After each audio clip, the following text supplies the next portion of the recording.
సంక్షిప్తంగా మాట్లాడారు. ఈ మంత్రాలు కథనం సూచన విశేషమైనటువంటి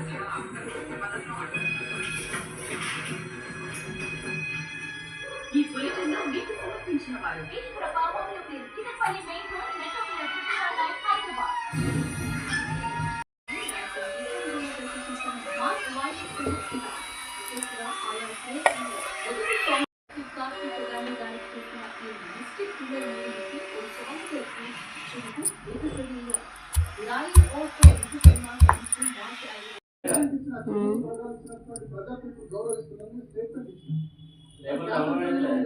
అయితే లేదు గౌరవించకపోవడం మీరు చేస్తున్నది ఒక వికృత రాజకీయ దుర్మార్గపు క్రీడకు మీరు తెరలేపారు.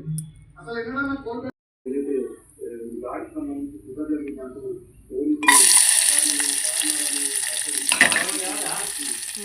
కుటుంబంతో కలిసి రండి. ఓపెనింగ్ ఆఫర్లు మిస్ అవ్వకండి.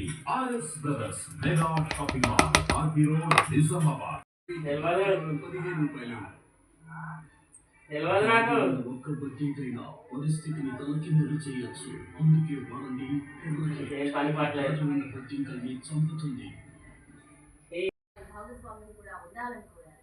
తమ సమ్మె వైపు వెళ్లకుండా ఆపాల్సిన బాధ్యత ప్రభుత్వంలో విలీనం చేయడంతో పాటు 30% ఫిట్మెంట్ తో 2021 వేతన సవరణ చేయాలని కార్మికులు డిమాండ్ చేశారు. 2025 పిఆర్సీని అమలు చేయాలని, ఆర్టీసీ కార్మికులకు ఉద్యోగ భద్రత కల్పించాలని హైదరాబాద్ లోని మానస హిల్స్ లో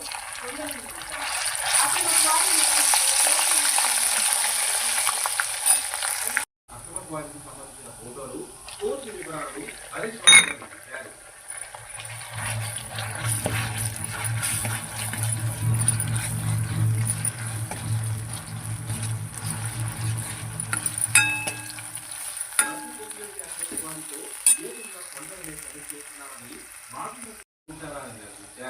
ప్రభుత్వ భూములంటే పెద్దలించిన ఆస్తి, తెలంగాణ జాతి సంపద అని నాడు మాసుమంత్రి హరీష్ అల్లుడి అనుయాయులు వారి కోసం ఎలాంటి బిల్డింగ్ లేకుండా నమ్మకంగా 15 ఎకరాల ప్రభుత్వాన్ని నిర్మాణానికి విరుద్ధంగా నామినేషన్ పద్ధతిలో కట్టబెట్టారని మండిపడ్డారు.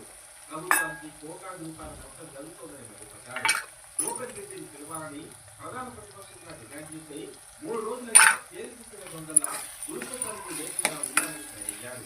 ఈ అక్రమమైన ధరలో రేవంత్కు ఎలాంటి మాట్లాడకపోతే రాఘవ స్థానిక గ్రామ పంచాయతీ మున్సిపాలిటీ అనుమతించని ల్యాండ్ యూజ్ మార్పిడికి హెచ్ఎంసీఏ చైర్మన్ ఇవ్వలేదని గుర్తు చేశారు. విస్ఫోటక పదార్థాల వినియోగ లైసెన్స్ కూడా లేదని, గ్రౌండ్ వాటర్ వినియోగానికి సంబంధించిన అనుమతులు లేవని, రెవెన్యూ అనుమతులు కూడా లేవని వివరించారు. ఈ అనుమతి లేకుండా అక్రమంగా స్వాధీనం నిర్వహిస్తూ కొండలు మాయం చేస్తూ భారీ స్థాయిలో రాళ్లు, కాంక్రీట్ తరలించడం చట్టవిరుద్ధమని విషయం తెలియదని హరీష్ రావు ప్రభుత్వాన్ని ప్రశ్నించారు. అన్నాయిలు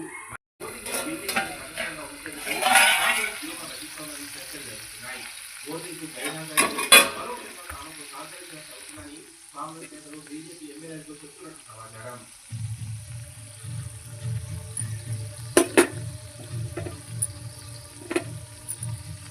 రాజ్యసభ రేసులో అందించేందుకు కాంగ్రెస్ పార్టీలో అంతర్గత విభేదాలు పట్టుమంటున్నాయి.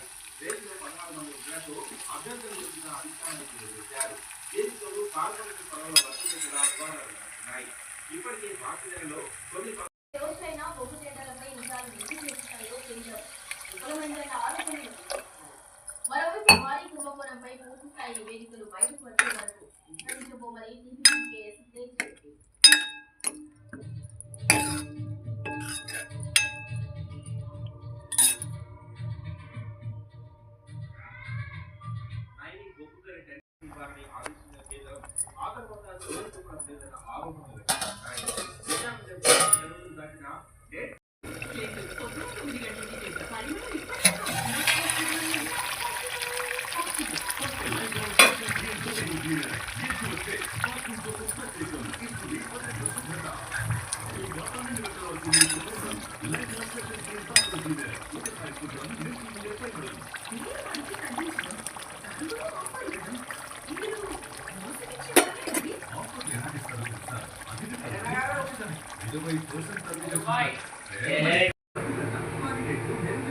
ప్రదర్శిస్తుంది. ఇక చేతులపై సాఫ్ట్ గా ఉంటుంది.